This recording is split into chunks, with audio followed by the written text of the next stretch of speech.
what we plan to talk about today. And again, my apologies for the rough start. I hope our great presentation makes up for it going forward. So I wanted to talk today about a few statistics behind returning to work. And then we're going to go into what is our first step of returning to work safely. Develop your plan, and what's the most important thing to communicate. Then what can tenants ask their landlords to do for them? And if you own your building, if you are the landlord, what can you do for your tenants to keep them safe? Then we thought we would walk through a case study. We actually opened, we think pretty successfully, built a lot of confidence. We came back and it's been running pretty smoothly. So we thought we would walk you through what we did, talk a little bit about signage, and then wrap up by talking about considerations for the future. So just a few statistics. I think people wonder what is everybody else thinking about returning to work? Well, PricewaterhouseCoopers interviewed 1,200 office workers and 133 executives November and December of last year and released their findings in late January. And here's what they found: that remote work has actually been an overwhelming success, and 83% of employers and employees have said it's exceeded their expectations and they've been doing well. That being said, so that puts our traditional real estate portfolios in transition.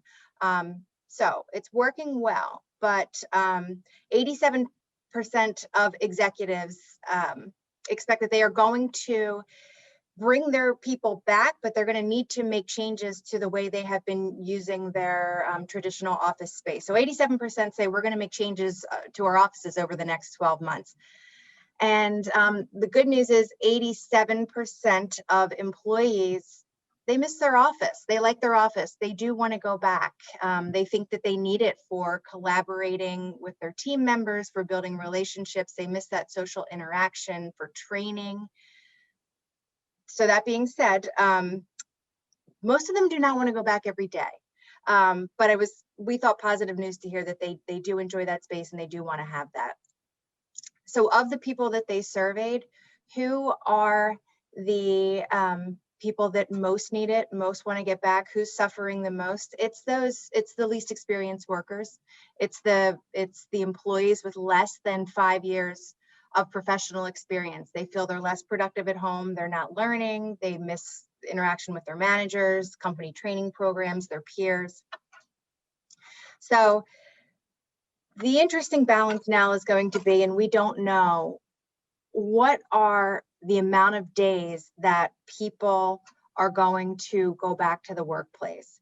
So in the survey, 55% of employees would prefer to be remote at least 3 days a week, or about 3 days a week.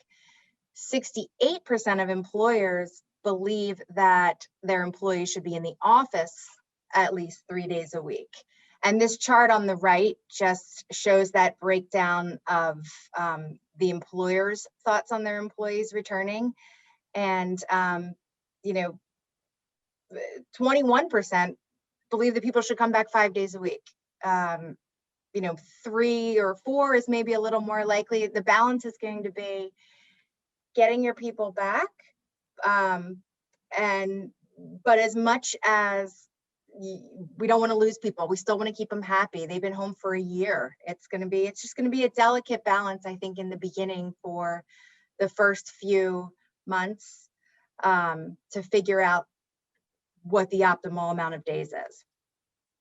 So now that we've talked about, I think it's interesting that of the executives that were polled, they could choose that employees can stay home indefinitely, or only come 1 or 3 days a month, or 1 day a week. And by far the majority of respondents were either 3, 4, or 5 days a week. So employers want their people back at home. Okay. Back at work. Back at work, exactly. Freudian slip. So now, while we are here today, is how do we get them back safely? Let's move on to that.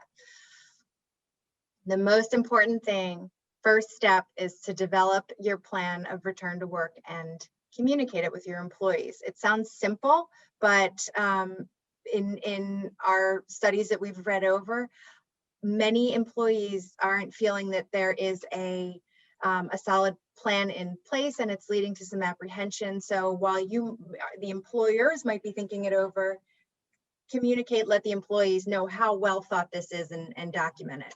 So these are what we see as the 8 most important pieces of your return to work plan. Anticipated return to work date. And that might sound crazy because everybody that has thrown a date out there has had to move it over the last year. But you want a goal, you want a target, and you want to communicate that this could move.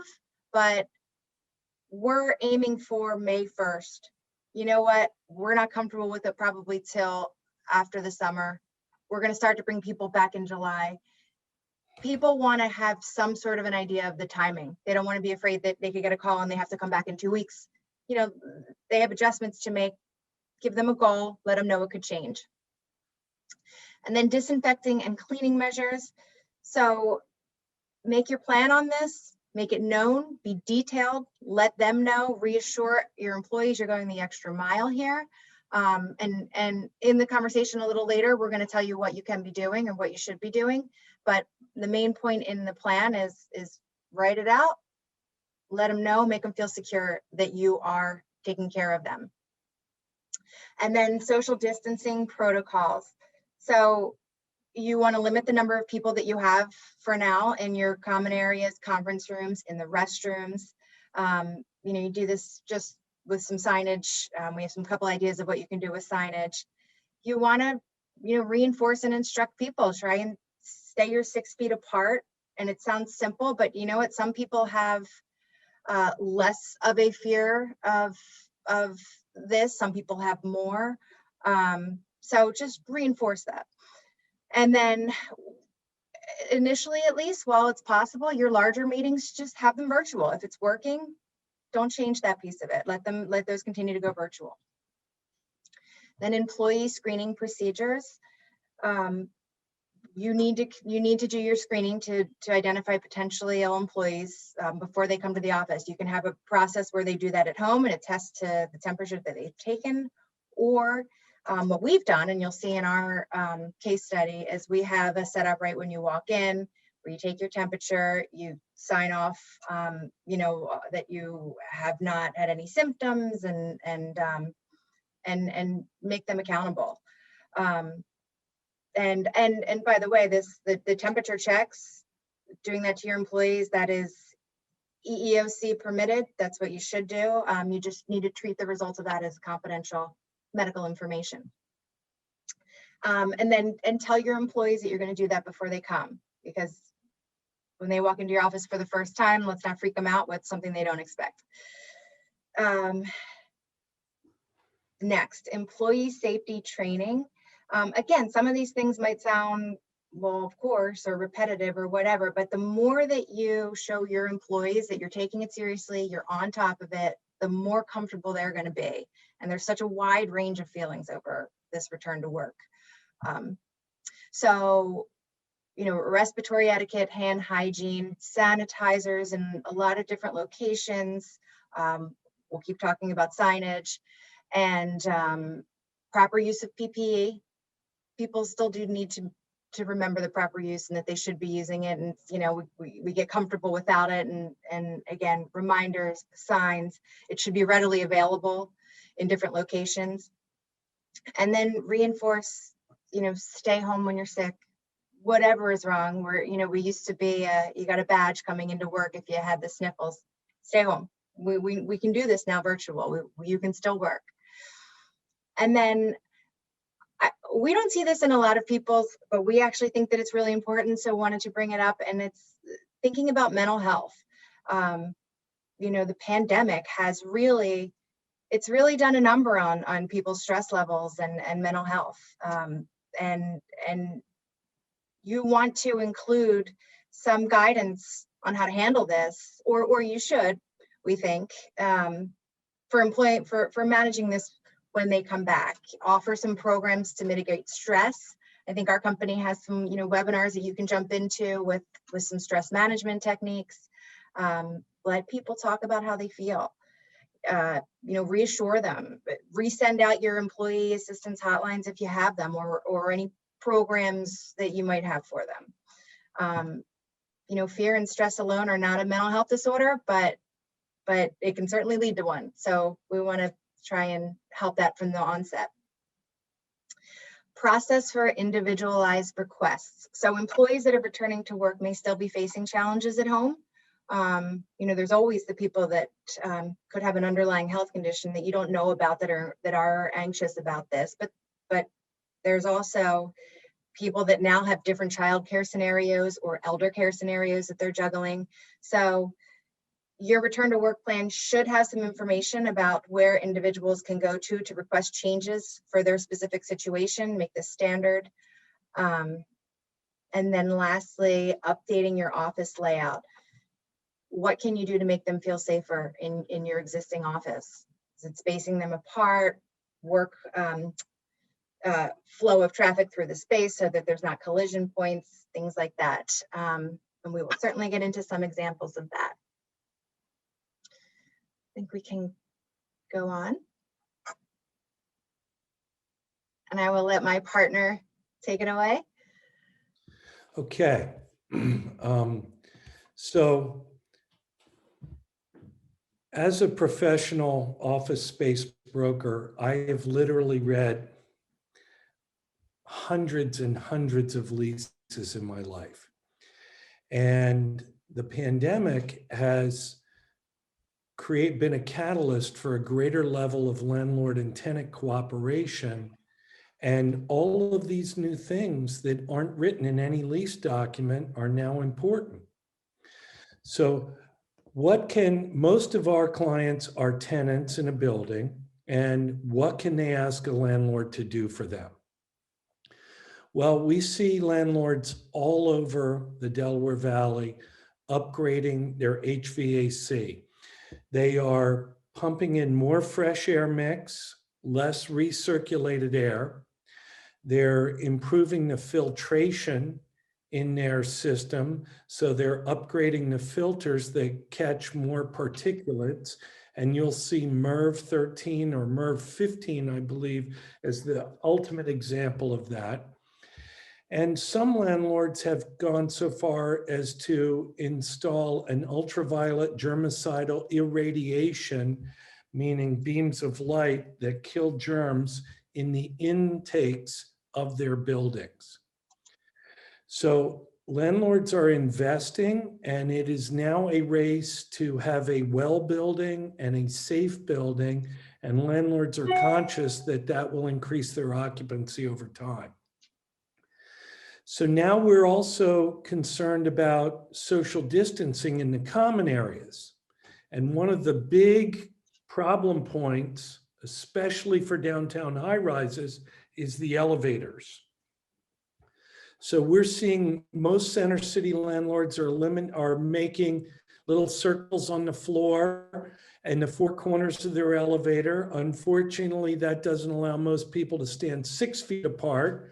But if one is wearing a mask and there's 4 in the corner, that's the best we can do. We're also seeing a lot of accelerated investments where landlords are installing destination elevators. So you don't get on with other people that are going to different floors, and you don't have other people jumping in the elevator when you're traveling in between floors, and you're more likely to go hands-free straight to your destination. So destination elevators are a new investment. It's a acceleration of an existing trend for buildings.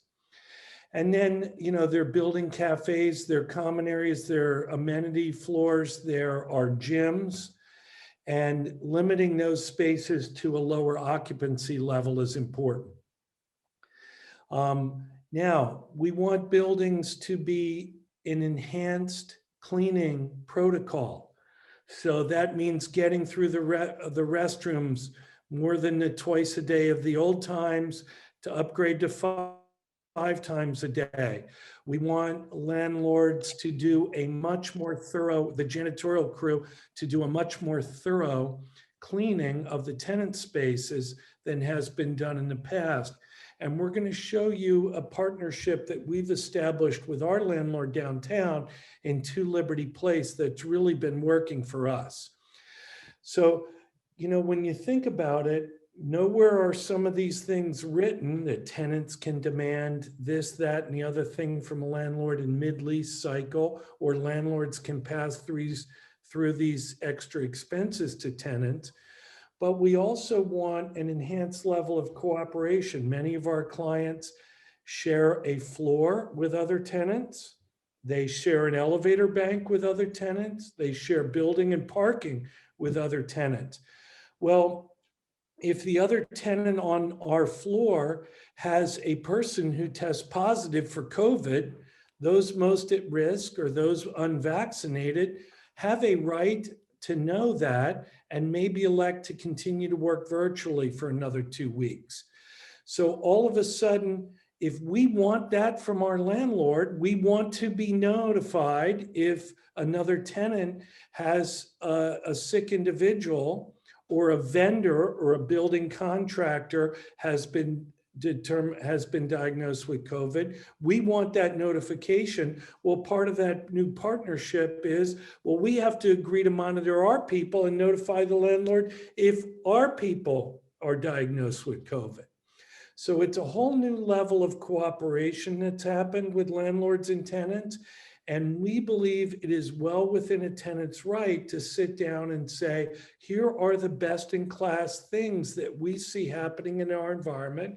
And we would like our landlord to aspire to and to implement those things that make our employees feel safe. I think there's a natural incentive for landlords to do this because they want their office buildings that they invested good money for to be valuable and to be desirable. And long-term, they want that participation. And we as tenants want the quote, legal, quiet enjoyment of our space in a healthy and safe manner for our employees. So that's what we're seeing happen with our clients. And this is how we're advising our clients to get the most out of their landlord. All right, let's move on. So this is some of the procedures that Savills entered. And I see this also at Tulane, where my daughter is a junior.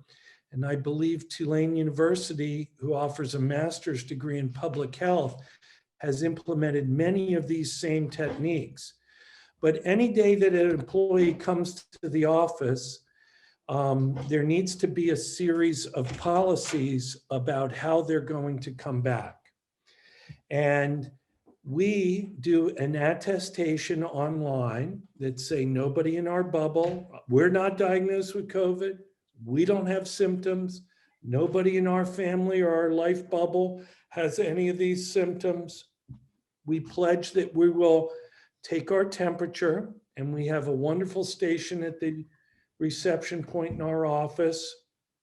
And it has latex gloves, and it has wipes, alcohol wipes, and we use our phone and we scan the QR code and the questions come up and we attest that we don't have symptoms. And we're creating a sense of safety and security among the employees. I have to do it, but everybody else has to do it. And our employer is going to know about it. So this creates that sense of safety and feeling of security in all your employees. So we take our temperature and then we attest that we're going to abide by the rules, and then we wipe it down for the next person and we move on. All right, let's keep going. So, in Savills in Philadelphia has space for about 25 people. I think we're about 18 today. Like many companies, we inventoried some space for future growth. This is our beautiful new glass jewel box suite. And one of the first things that we did is we took density out of our space plan. We had 4 or 5 private offices that will be there for future growth when we promote our people from internally or we hire established laterals. So the cubicles, obviously the workstations sit most closely to other people. So we took 50% of the density out of those workstations where people are forced, and that would be, I guess, the seafoam green in my screen. And we push some of those people, despite the fact that they don't have titles in our culture, to have a private office. They'll be working from a private office until notified in the future. We put limits on the size of people or the size of groups in our conference and meeting rooms. We have signage in our reception area that we're going to stay 6 feet apart. We have wipes and disinfectant in our pantry and common areas. We have signs that, unfortunately, for this extrovert, we're not supposed to congregate like we usually do in those rooms. Get your coffee, get your water, get your lunch out of the refrigerator and get out. And we're not creating big groups there. We established a circulation path with arrows on the floor, and we enter at 1 and go to 2 and walk down the line, and then we exit our office through the back door so that we don't have people passing face to face in our and unable to stay 6 feet apart. So this was a well thought out, coherent plan. It did not require physical renovation of our office. It requires cooperation. It requires a more thoughtful approach to how people are going to sit and how people are going to circulate and how people are going to occupy the common areas within the office. And again, we're working towards, and believe me, I'm a mature individual and I'm concerned about COVID. And I was skeptical about going back. And as a skeptic, I felt reassured that our office was going to, our company was going to create a safe environment for me. We're never in our office without a mask unless we're in a private office and we shut the door. And we don't enter somebody else's private office. So let's take a quick look at what our company did for us when we were coming back into the office.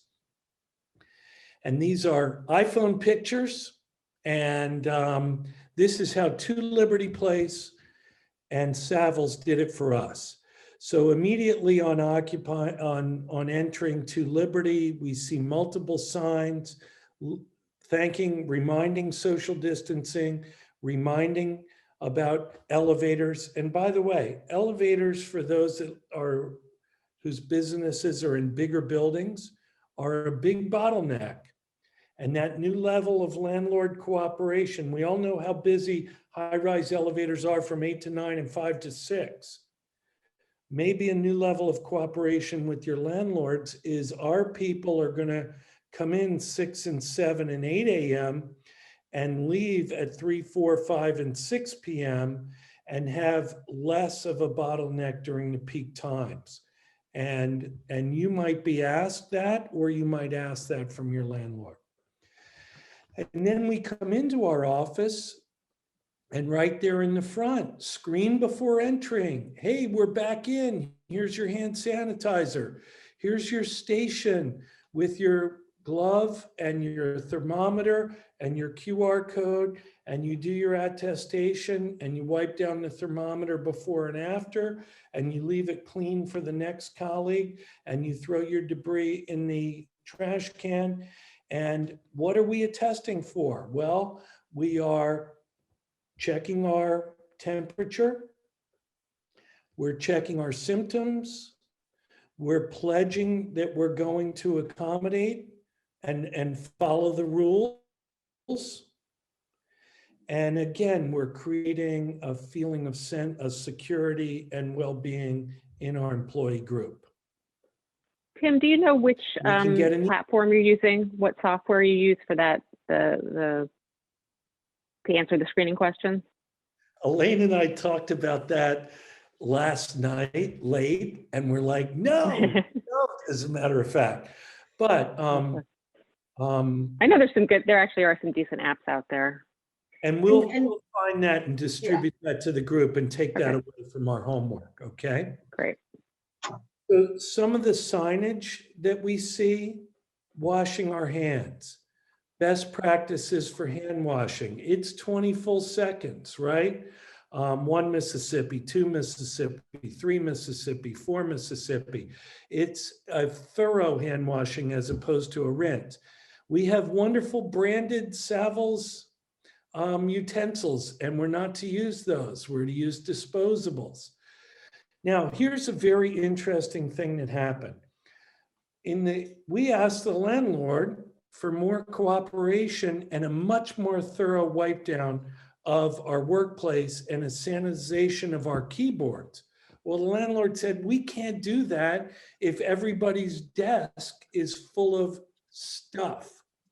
So we pledged to the landlord that we would keep a clean workstation with no personal effects and no papers on top, which is, sounds hard at the first and is easy once you get in practice.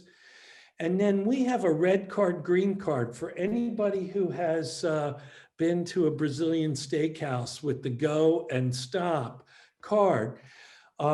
When we exit our workplace that we've used, we leave the red card up that our workstation was in use today. And that is the symbol to the janitorial crew to come in and hit our workstation with the sanitizing correct biological cleaner. And then they will hit our keyboard and our phone, and they will flip the red card to green. So I come in the next day and I know that it has been thoroughly cleaned and is ready for my occupancy. And that's, again, the clean desk policy pledge from the employer and the enhanced cleaning pledge from the landlord, working in harmony together.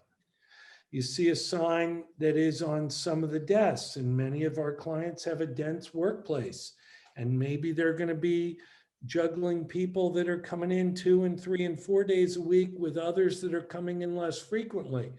Desks not in use are taken out of circulation and the keyboards removed from that location. There's a sign reminding us of the clean desk policy. Do your part, stay 6 feet apart. We mentioned that we have a circulation pattern in our office, and there are signs reminding us of that, and they're also on the floor. We have a conference room that's designated as an isolation room. If anybody should experience a symptom while at work, maybe awaiting transport, they're to go to an isolation room where other people have a sign that you know not to go into that isolation room. Little reminders, what are the symptoms? Using your mask. We have a lovely seat for 20 or boardroom for 20 that we all visualized having all hands on deck meeting. And now we only occupy it with 4 people. So these are some of the things that were in place that helped us feel like we had a more safe and secure workstation coming back.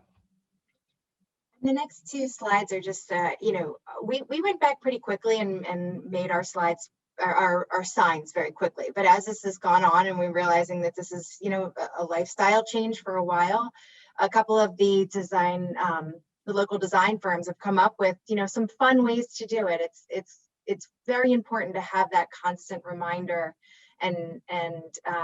but it doesn't have to be so scary or, you can make it cool. So they've sent us a couple different things that they have done for some of their clients, and these are just 2 examples of that. So just different, ways to make it interesting. And then this last slide, I think Tim and I probably both have some thoughts on this, but we just were, you know, what does the future look like when we're going to get through this? And you know, we might be stuck now with our current configurations of our office environments, but what are we thinking about for the future? And you know, beyond this immediate return? Well, you know, the future vision of the post-COVID workplace is taking shape now.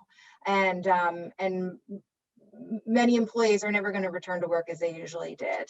And organizations owe it to their employees to rethink the workplace experience and understand that, you know, work in the traditional form doesn't have to happen at the workplace. You know, they say the workplace of the future might be, you know, more like a 75% collaboration type of environment and a 25%, you know, heads down, I have work to do at my desk. Because a lot of that heads down work to do at my desk, most people have been doing that at home, but they still want the place to come in and collaborate and meet clients. And so it will look different. So experience-driven spaces will likely be the main stage of the future workplace. And it's, you know, recruiting, training, collaboration. It should be more, you know, more fun, more interactive. Of course, depending on the industry, how far you push that. But we also feel that there's going to be a push towards the higher quality office buildings with great HVAC, with the upgraded filtration systems, with the improved elevator cabs. I mean, what landlords who rose to make people safe and make their buildings better during this? People are going to want that in the future and appreciate that. And then again, Tim, you might want to add a little bit, but I thought this was a very nice ending for a lot of the things that I read, which is just, you know, COVID was a jolt, and it was nothing we asked for, and it was a complete rewiring of things. But the silver lining is, you know, we think the change that's going to come from COVID is that it's going to help us create more flexible, sustainable business models and work environments that are now putting people first and working more around them as opposed to more around the business. And Elaine, if I might add this, I've been through in my business career lots of significant shocks. I think almost all of our professionals remember the 08-09 meltdown that happened financially. And I certainly remember 9/11 and then the dot-com meltdown of 2002. And that was a very big impact on our office leasing industry. But I think COVID and the 1 year now work from home drill that we've all endured is going to be the single biggest catalyst of change in how professional Americans work, those that aren't frontline employees. So I do think we've all become accustomed to getting our heads down focus work done at home. And then that means, what is the role of the office environment? Well, I think most executives are coming to the conclusion that it's very difficult to create culture via Zoom. And I think more offices are going to be redesigned to be recruitment tools, a place where training happens, a place where mentorship happens, a place where brainstorming and collaboration and shared work product happens. And offices are going to be redesigned over time to be very tech savvy and have meeting spaces for groups of multiple sizes and multiple purposes. And I think we're going to see more of a hospitality vibe and function implemented in workplaces of the future. Offices are going to have to be a draw to get people to commute to work. And I think the savvy architectural firms are considering this an opportunity to create that draw. And young people are going to want to go where their career can be nurtured and launched, and go to a place that has a safe workplace environment. So look for LEED certified, and look for a new designation in workplaces called well buildings. And well buildings take the physical health and the mental health of their occupants into account in the environment that are created in well buildings. We're already seeing lots of landlords market the safety of their buildings, and that's our future as we go forward. All right. Great. Thank you guys so much. This has been really helpful. We're getting a lot of really great feedback from our listeners. We're running a little bit over time, so I'm going to take it back over and do a little bit of a legal update. But, you know, as we said, we'll send out these slides after this presentation. You'll all get an email, and you'll have Elaine and Tim's contact information. So, you know, if you're facing an issue, I think, with your landlord and you want to talk it through with Tim or Elaine, I'm sure they'd be happy to at least have a call with you to maybe noodle around how you might be able to implement some of these issues and address some of these issues as we all hopefully come back to work. I think it's going to be one of the really interesting things that is going to happen, as Tim and Elaine said, coming out of this. There's going to be some good that's going to come out of COVID. And think about what's the good stuff that we might be able to hold on to and implement in our businesses going forward. So again, thank you guys so much for joining us today. It's been really great.